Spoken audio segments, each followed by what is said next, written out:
just after 4 p.m. on October 31st, 1917, with the desert sun sinking red across the sky.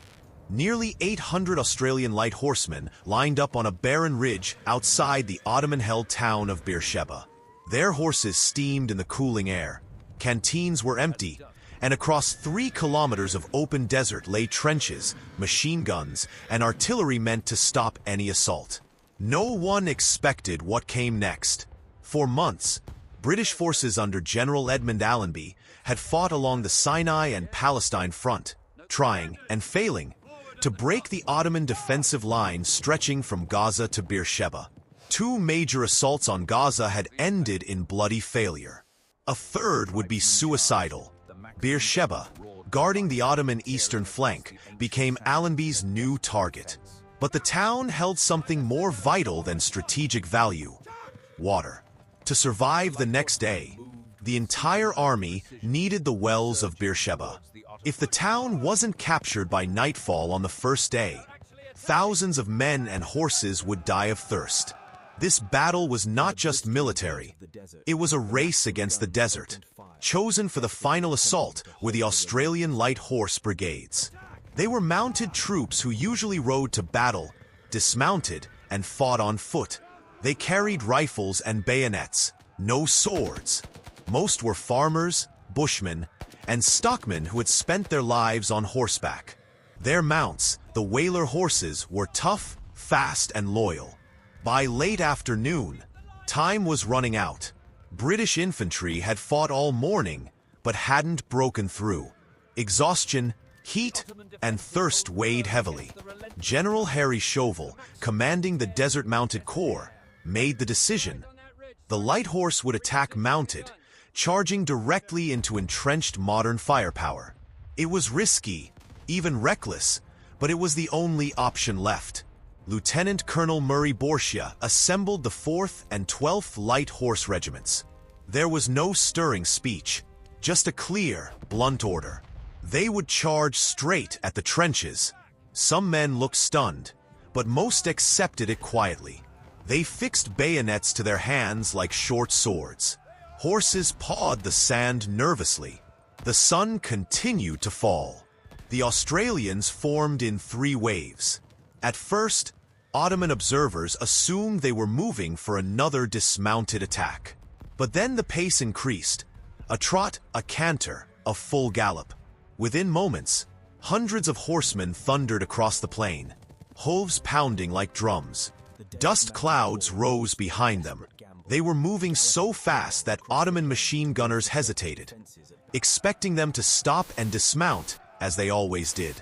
When they finally opened fire, the light horse were already halfway across the field, too close and too fast for gunners to adjust properly. Shells burst around them.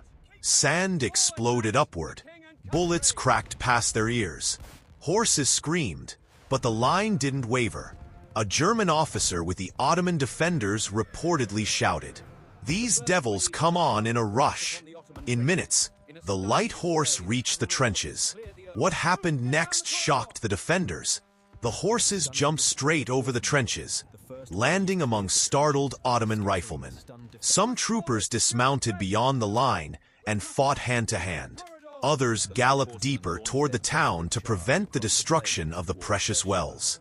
One Ottoman soldier later said, "They came like a storm. Once the first wave broke through, the second and third followed, overwhelming the outer defenses." Many Ottoman soldiers surrendered immediately, stunned by the sudden collapse of their position. In the streets, Australian riders weaved around buildings, seized key points, and blocked escape routes. The critical moment came at the wells. Ottoman engineers tried to blow them up, but the light horse reached them too quickly. Most wells survived intact, just in time to save the thirsty Allied army. By nightfall, Beersheba was secure. Historians highlight several reasons this seemingly outdated tactic worked in the age of machine guns. The light horse moved faster than defenders could aim, reducing the effectiveness of machine guns and artillery. Surprise! Ottoman troops had never seen mounted troops charge without dismounting. By the time they understood, the Australians were almost upon them. Horsemanship. These were riders raised in harsh Australian terrain, skilled at controlling horses at high speed across rough ground. Terrain. The flat plain allowed a long, uninterrupted gallop. Desperation. With water running out, commanders were willing to attempt something bold. And finally, the WWII horses. Their endurance, discipline, and speed made the entire maneuver possible. The Ottoman defenders were not weak or unprepared. Many were battle-hardened veterans, and German officers helped direct machine gun teams. But the sheer audacity and speed of the Australian charge caught them off guard. Machine guns designed to slaughter advancing infantry were overwhelmed by the pace of mounted riders. One Ottoman officer later recalled, "We thought no man would be mad enough to charge. But they charged." The victory at Beersheba opened the flank of the Ottoman line. Gaza fell soon after. The British advanced north and entered Jerusalem in December 1917, marking one of the key turning points in the Middle Eastern theater of World War I. Yet for decades, the charge at Beersheba remained overshadowed by the massive battles of Europe. Only recently has it received serious historical attention, not as a romantic last cavalry attack, but as a daring, calculated gamble that worked. Among the records, individual stories stand out. Trooper Edward Dengate. Thrown when his horse was killed, he rose, drew his revolver, and charged on foot.